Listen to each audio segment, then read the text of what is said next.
In Joshua chapter 7, one person's sin made life more difficult for a lot of people. A man named Achan crossed the line, did something that God told the Israelites you're not supposed to do. Nobody knew that Achan had done it. They went in, they were defeated by an army as a consequence for Achan's sin, and then Joshua, who was in charge of the Israelites at the time, he goes to God and he starts talking, and he doesn't know what's going on, he doesn't know why this happened, and then he asks God to remember his own name, his own reputation.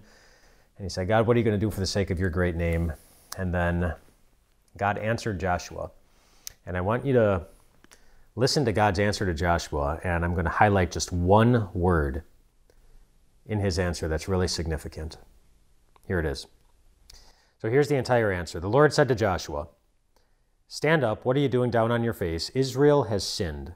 They violated my covenant, which I commanded them to keep. They've taken some of the devoted things. They've stolen. They have lied. They have put them with their own possessions. That is why the Israelites cannot stand against their enemies. They turn their backs and run because they've been made liable to destruction. I will not be with you anymore unless you destroy whatever among you is devoted to destruction." So there is God's response to Joshua. And the one word I want to highlight there is anymore. And God said, I will not be with you anymore.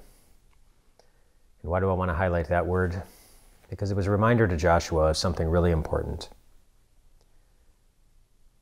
That God had been with them up until that very moment. And then God was reminding Joshua that there was a way you could be certain that I'm going to be with you again. God had been with them in the past, then the sin happened, and there was a way that he could know that God was going to be with him in the future. That's important for all of us. In particular, as I'm thinking about Achan and his sin that had a consequence on other people's lives, it's really significant for those of you who have also been hurt by somebody else's sin. You may be someone who right now is having to suffer through the consequences of what someone else did to you, or of how someone else hurt you. We're living with the results of what someone has taken from you. Maybe someone sinned against you. And it hurts. And it's hard. It's made your life much more difficult. And maybe it wasn't just a one-time thing. Maybe it's a day after day kind of thing. Somebody whose love for you seems to have faded long ago. Somebody who has seemed to have given up on caring for you day after day after day. Maybe it's a multiple times a day type of thing. And if that's the case, if you're somebody who's right now living with the consequences of somebody else's sin, they're the ones who crossed the line. They're the ones who've been wrong. And you know it. And they may or may not care about it. Remember the word anymore.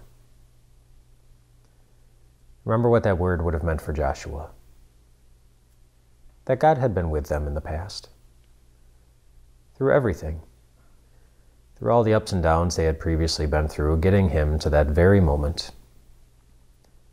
And then just as he did for Joshua, he gives you a way also to know that God is going to be with you in the future too.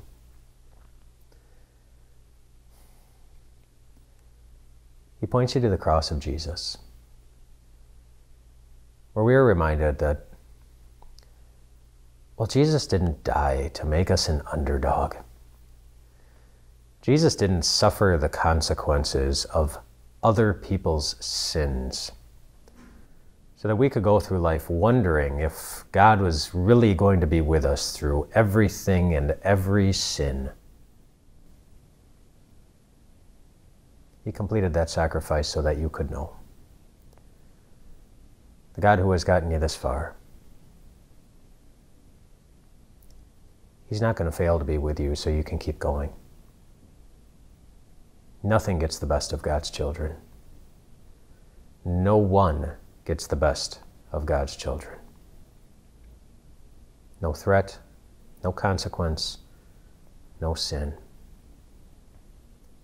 Remember Jesus. Remember the cross.